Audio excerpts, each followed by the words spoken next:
Less than 3 weeks after meeting in Tehran, Turkish President Recep Tayyip Erdogan held talks with his Russian counterpart Vladimir Putin in the Black Sea resort of Sochi. Topping their agenda was the grain shipments that resumed just days ago from Ukraine as part of a deal Türkiye brokered late last month. Putin thanked President Erdogan for helping forge that agreement, which is allowing millions of tons of grain that was stuck in Ukraine to reach global markets. This week, several ships carrying tens of thousands of tons of corn have passed through the Turkish straits. The two leaders also touched on the situation in northern Syria, where Türkiye is planning its latest operation to establish a safe zone along the border. Although supporting opposite sides in that conflict, Türkiye and Russia have worked together to stabilize areas in the north where opposition fighters are holding out against Syrian regime forces. So will this latest meeting help bring Turkey's operation closer? And how will the two countries move forward when it comes to energy and Ankara's mediation efforts in Ukraine? And to discuss the latest developments from the Sochi meeting between Erdogan and Putin, joining me now from Moscow is Sergey Markov. He's the director at the Institute of Political Studies. And from Ankara, Mohammed Koçak. He's a foreign policy analyst who writes extensively on Turkish-Russian relations. Gentlemen, welcome to Straight Talk. It's good to have you on the program. So, Sergey, what could you tell us about the timing of this meeting, which came just after 3 more ships loaded with grain sailed from Ukraine on Friday under a Turkish broker deal, lifting Russia's blockade of grain shipments from Ukraine? Of course, the timing of the meeting should emphasize the big role of President of Turkey, Recep Erdogan, in dealing with this grain deal, which should help the billions of people in the world and which can partly resolve one of the global problems, grain agricultural problem which we have. So it's Putin's help to Erdogan. Okay. But it also, on the other hand, Erdogan's help to Vladimir Putin. And it will be connected with sanction, anti-Russian sanction. Now, Turkey is the main bridge between Russia and global economy beyond the American-European Union sanctions. Yeah, so Mohammed Erdogan is also the first NATO leader to visit Russia since the start of the Ukraine conflict. How significant is this? And what does this tell us about the nature of the two countries' relations and the Turkish president's ability to an impartial mediator? Well, Turkey has took an independent position, and this independent position was the one that the international community has come to get accustomed to it.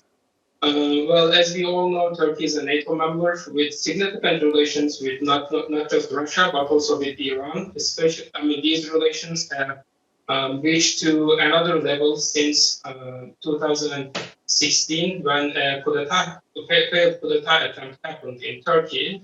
Beyond that, Turkey has taken an independent position, independent strategy to resolve its disputes, resolve its security problems arising from the Syrian conflict, Ukrainian conflict, and other regions surrounding Turkey. And in these regions, Turkey cooperated with Russia on extensive levels. And not just that, not just for the resolution of international conflicts, but also for as we all know, and Erdogan also underlined that project, but Turkey also cooperating with Russia on Akkuyu nuclear project. Russia also rely on Turkey to transport its natural gas to Europe. And I think that the international community, so to speak, or the Western countries, has less and less problems with that kind of approach that Turkey has taken.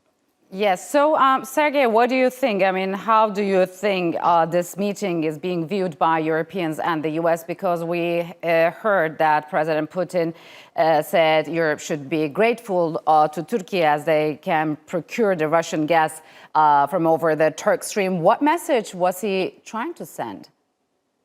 I think European American leaders are crying and saying through tears, oh, it's impossible, Erdogan.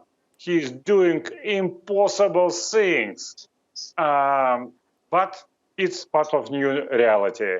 Turkey is member of NATO, but same time Turkey is new neutral country in situation when long-term neutral countries, Finland and Sweden and Switzerland, give up their neutral status. New neutral countries appear on the global world. And Turkey, if some deal of the Ukrainian war will happen in the future, I think the main moderator of this will be Turkey, new great neutral country.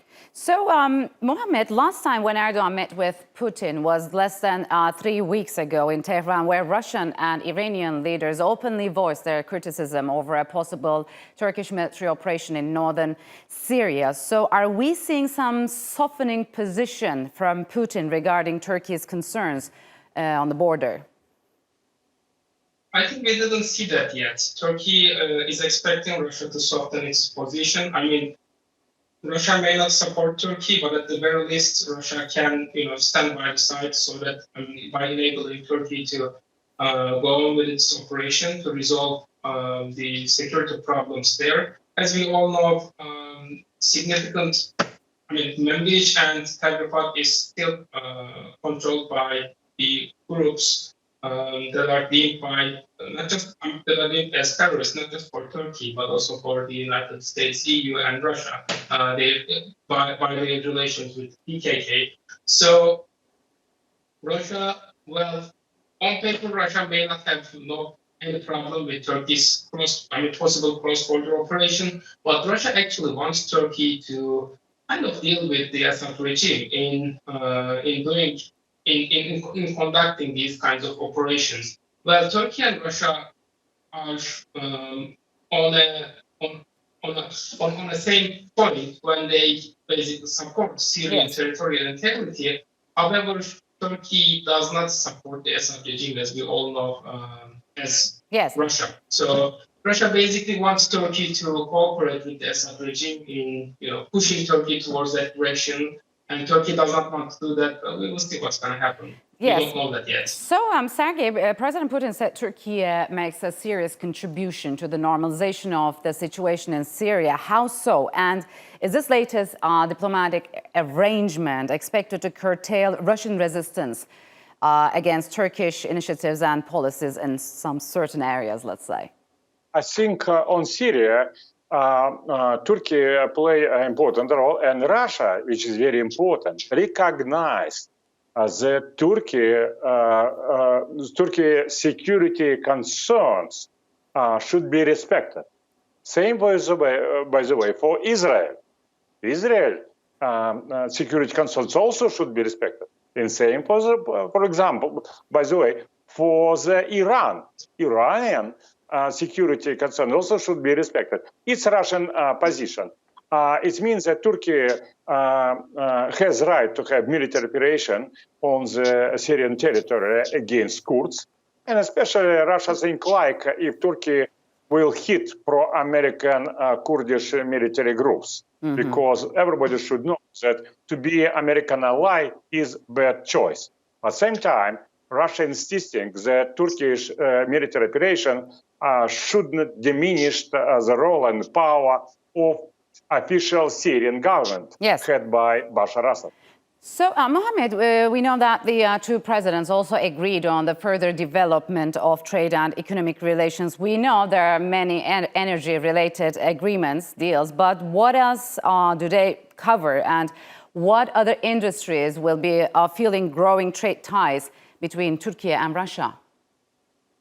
Well, we're in summertime right now, and the most important import from Russia and Turkey is tourists, as we all know. So they might have discussed possible problems that have arisen with regard to Russian tourists coming here and their flow and their contribution to the Turkish economy.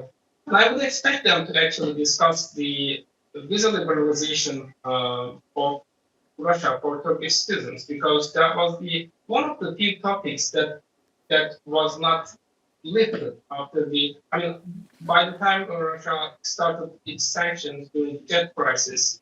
There was a reversal after Russia and Turkey basically mended ties, but the Turkish students are still, they still need visa to enter Russian territories. Well, that might be one of the topics that could have been discussed between them. Yes, so Sergey, is Russia looking to boost economic cooperation with countries like Turkey while it's being sanctioned by the West? And how interested is Moscow in Turkey's drone technology? I mean, is there a talk that there could be a joint factory set up for their production?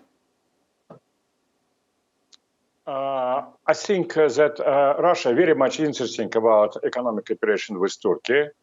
And if Turkey will replace some European companies on the Russian market, Russia would be agree. Of course, Russia would prefer if Russian commercial firms will replace Europeans. But nevertheless, the Turkish and Chinese and Indian business are very much welcome to the Russian market because Europeans left this market. Also, as about joint enterprises, it's very important for Russia to use the joint enterprises for the transferring of technologies. Russia, as every other country, interesting about getting new technologies because directly from European countries, United States, it's impossible to use Turkey as a way, as door for the technologies to come to Russia. I think from Russian point of view, it's a very good idea. All right, gentlemen. Unfortunately, we'll have to leave it here. Thank you very much for joining me on Straight Talk.